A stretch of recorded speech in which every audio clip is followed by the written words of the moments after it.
Hello, my beautiful souls. I'm truly grateful you're here with me today. My name is Eliana, and what I'm about to share is not a story I tell lightly because it comes from a life I once lived in deep secrecy, power, and spiritual darkness.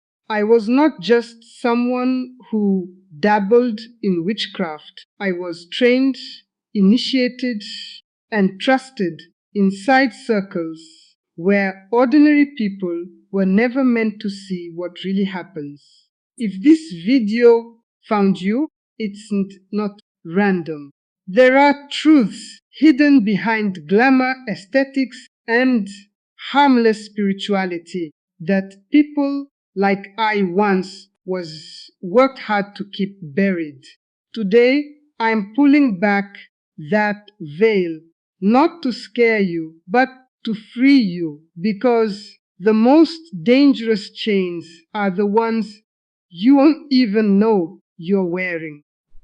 When people think of witchcraft, they imagine candles, crystals, moonlight, and soft music. That's the surface image we carefully built because it feels safe, empowering, and beautiful. But behind that image, there is a structure, a hierarchy, and spiritual agreements most followers never understand. I remember sitting in ritual circles where we spoke about energy and intention. Yet, in private teachings, our mentors explained something very different. They told us that energy must come from somewhere and that spiritual forces do not serve humans for free. That was the first hidden truth. Nothing in witchcraft is neutral. Every spell, ritual, and manifestation practice forms a spiritual transaction, whether the person performing it realizes or not, and the price is rarely revealed upfront. One of the biggest lies we were taught to spread was the idea that witchcraft is simply working with nature. Nature was our cover story. Yes, we used herbs, moon phases, and symbols, but those were tools, not the source of power. The real source was spiritual entities we learned to contact, invite, and make agreements with. We never called them demons in public because that word scares people. Instead, we said guides, ancestors, or spirit allies. But in advanced teachings, we knew these beings had their own agendas. They feed on attention, emotion, and permission. The rituals were not just symbolic, they were invitations. Once someone participates, even casually, they open doors they don't know how to close, and those doors change the atmosphere of their life. I used to believe I was helping people. Women came to me heartbroken, desperate for love, money, or protection. I would light candles, chant, and perform rituals that seemed to bring results. And sometimes things did change quickly. A message from an ex, a sudden job offer, a rival's bad luck. Those successes kept people hooked. What they never saw was the long-term pattern. The same people returned months later, more anxious, more dependent, and more spiritually drained. We call that the cycle of manifestation. But the truth is, the help created spiritual debt. The more they relied on spells instead of inner growth and faith, the more their lives revolved around fear, control, and constant spiritual maintenance. Another truth we hid is that witchcraft thrives on emotional instability. In our circles, we quietly knew that the best recruits were people in pain, those feeling rejected, powerless, or lost. Witchcraft offers a sense of control when life feels chaotic. I remember being told, find those who feel unseen, give them power. It sounded compassionate, but it was strategic. Pain makes people willing to try anything. Once they experience even a small result, they connect relief to ritual. That psychological bond becomes spiritual dependence. Instead of healing wounds, practices often deepen them because the focus shifts from transformation to manipulation of circumstances. The person stops, asks, why am I hurting? And starts asking, which spell will fix this fastest? We also knew the power of aesthetics. Altars, symbols, tarot decks, and moon rituals create a sense of sacredness. Humans crave ritual, and we provided it. But symbols are not decorations, they are spiritual signatures. Each sigil, each chant, each repeated phrase aligns a person's with specific spiritual current.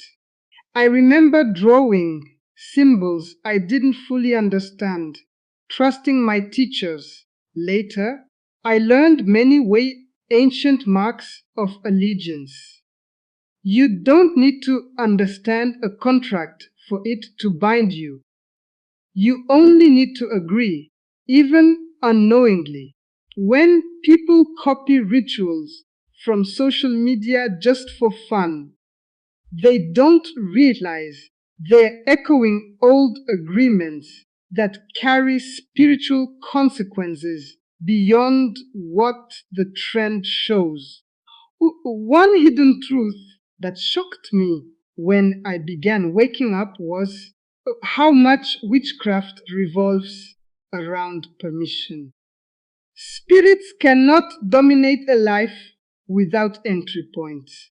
Rituals, spoken intentions, and invocations serve as legal openings in the spiritual realm. We were taught to guide people to say certain phrases like, I call in, I welcome, or I invite. Those words are not poetic, they are declarations. Once spoken with belief, they grant access. Many people think they can stop anytime, but spiritual doors don't close as easily as they open.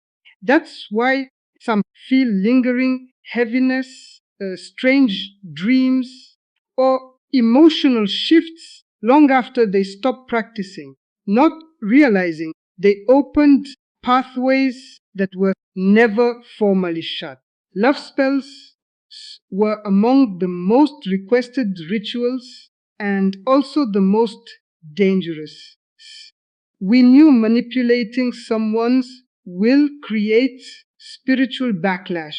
When you try to override another person's freedom, you invite forces that operate through control and obsession.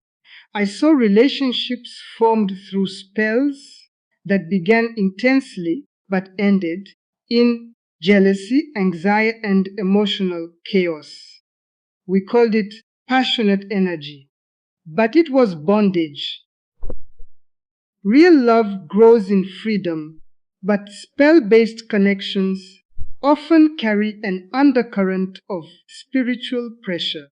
People think they are attracting love, but they may be attracting attachment spirits that bind two people through fear of loss rather than genuine connection. Money magic followed a similar pattern. Yes, people sometimes received sudden opportunities, but we knew wealth gained through spiritual manipulation often came with instability. Unexpected expenses, conflicts, or inner emptiness followed. The teaching was clear: spirits can shift circumstances, but they claim influence over the outcome. Instead of steady growth built on skill and wisdom, people chased quick spiritual shortcuts. That chase kept them tied to the practice. We joked privately that prosperity clients are lifelong clients because once someone credits magic for their income, they fear losing it without constant rituals. That fear itself becomes a chain stronger than any physical lock. Fear, in fact, was a quiet fuel of the system. Even when we spoke of empowerment, underlying it was the belief that unseen forces constantly affect life. Protection rituals, cleansing baths, and warding spells kept people in a mindset that danger was everywhere. Instead of living freely, they became hyper aware of bad energy. That mindset makes people easy to influence. If every problem is seen as spiritual attack, they seek more rituals instead of practical solutions. We did teach protection, but we also amplified the sense of threat. A fearful mind is easier to guide than a peaceful one grounded in truth and inner stability. Divination tools like tarot and pendulums felt harmless, but they subtly shifted decision making. I used to consult cards for nearly everything: relationships, timing, even small daily choices. Over time, intuition was replaced by dependence on external signs. The hidden truth is that constant divination can weaken personal discernment. Instead of building wisdom, people look outside themselves for direction. Spirits can influence what appears in readings, especially when someone is spiritually open. What seems like guidance can slowly lead a person toward paths that serve unseen agendas rather than their highest good. Discernment fades when every answer is expected to come from a deck or symbol. One of the hardest truths to admit is that we sometimes saw negative effects and still continued. People reported nightmares, mood swings, or sudden conflicts after rituals. We called it energy shifting or purging. While some emotional release is natural in healing, not all disturbances are gross. Some were signs of spiritual attachment or imbalance, but acknowledging that would threaten the image of witchcraft as purely positive. So we reframed everything as part of the journey. That language kept people from questioning deeper causes. When every red flag is renamed transformation, people ignore warnings that should make them pause and re-evaluate what they are engaging with. There is also a hidden social structure in many witchcraft communities. At first, it feels inclusive and supportive, but deeper inside, there are levels of knowledge, and these higher levels come with stronger spiritual involvement. Advancement often requires souls, secrecy, or deeper rituals. These steps strengthen emotional loyalty and spiritual ties simultaneously. I remember feeling special when given inner teachings, not realizing I was becoming more bound. The sense of belonging can mask loss of freedom. Questioning teachings is often discouraged, subtly framed as blocking your own growth. Over time, people silence their doubts to maintain their place, even when their intuition signals something isn't right. Another truth rarely discussed is the effect on mental and emotional clarity. When constantly engaging in altered states, channeling, or intense ritual focus, the boundary between imagination, intuition, and external influence can blur. Not everyone experiences this, but it's more common than admitted. I went through periods where my thoughts didn't feel fully my own. Instead of questioning it, I saw it as spiritual sensitivity.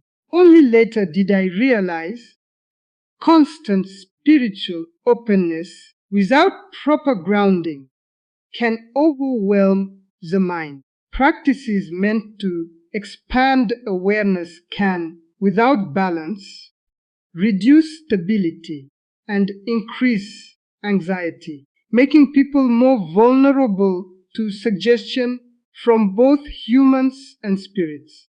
We were also taught that secrecy increases power. Don't tell outsiders, we heard often.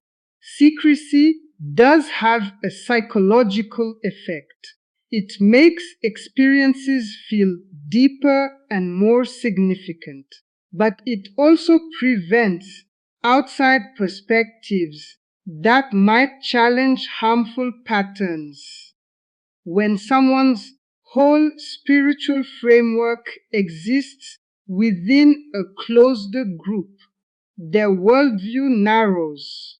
I remember dismissing family concerns as ignorance. That isolation strengthened my commitment. The hidden truth is that environments that discourage discussion often protect the system more than the individual. Healthy paths can withstand questions. Systems built on hidden structures rely on silence to survive. One turning point for me was realizing how much of my identity was tied to power.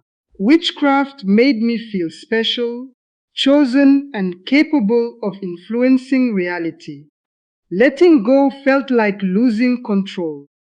But I began noticing that the more I sought power over circumstances, the less peace I had within. There was always another ritual, another alignment, another thing to fix. True freedom, I learned later, is not constant control, but inner security, even when life is uncertain. Witchcraft kept me in a loop of striving while presenting it as spiritual growth. That endless striving distracted me from the deeper healing my heart actually needed. I also saw how language was used to reshape beliefs. Words like universe, source, and energy replaced more defined spiritual concepts. That vagueness made everything seem open and safe. But undefined spirituality can hide very defined influences. When you don't know who or what you are spiritually aligning with, you cannot discern intentions. As well, I once thought all spiritual forces were inherently supportive. Experience showed me otherwise. Just as in the physical world, not every unseen being has human well-being as its priority. Without clear boundaries and understanding, openness can become vulnerability disguised as enlightenment. Dreams were another area where we saw influence. Many practitioners reported vivid dreams after rituals, sometimes symbolic, sometimes disturbing. We often interpreted them as messages or initiations, but I began noticing patterns of fear, pursuit, or emotional heaviness in my own dreams. Instead of clarity, I felt watched. The hidden truth is that spiritual practices don't only affect waking life.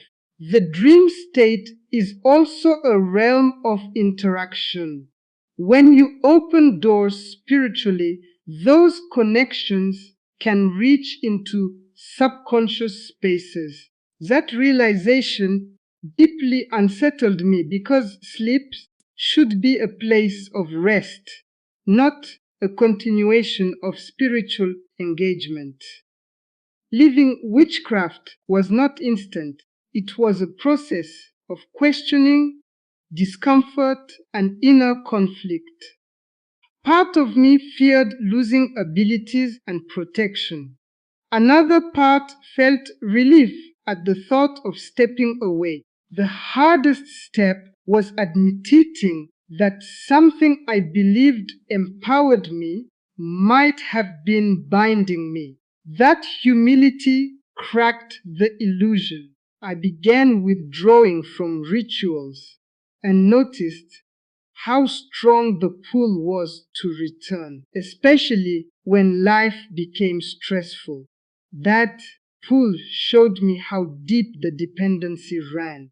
Freedom often feels uncomfortable at first because chains can feel familiar even when they quietly harm us. As I distanced myself, I also experienced a clearing of mind I hadn't felt in years. Decisions felt more grounded, less driven by signs or omens. Emotions stabilized. I began rebuilding a spiritual life based on trust, integrity, and direct connection with truth, rather than manipulation of outcomes. The hidden truth I now share is not that all spiritual curiosity is evil, but that not all doors lead to freedom. Some paths promise power, but quietly trade peace. Discernment is essential. Just because something works does not mean it is good for the soul in the long run. I share all this not to condemn people still practicing, because I was once there too, sincere and searching. I understand the appeal, the beauty, and the sense of mystery. But I also know the layers beneath.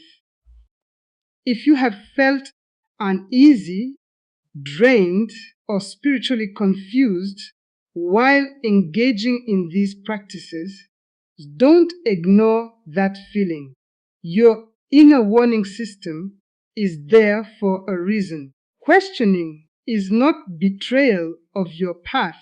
It may be the first step toward deeper truth. You deserve a spiritual life that brings clarity, peace, and wholeness, not constant effort to manage unseen forces. The greatest hidden truth is that real spiritual strength does not come from controlling reality, but from aligning with truth and living with integrity. When you stop trying to bend everything to your will, you make space for genuine growth. Love flows more freely, Purpose becomes is clearer and fear loses its grip. I once believed power was in the ritual. Now I see power in a transformed heart and a clear mind. No symbol or chant can replace inner freedom. That freedom is quieter, less dramatic, but infinitely more stable and life giving. If this story resonates with you, take time to reflect rather than react. You don't have to make sudden decisions, but you can begin asking deeper questions about what you are engaging with spiritually.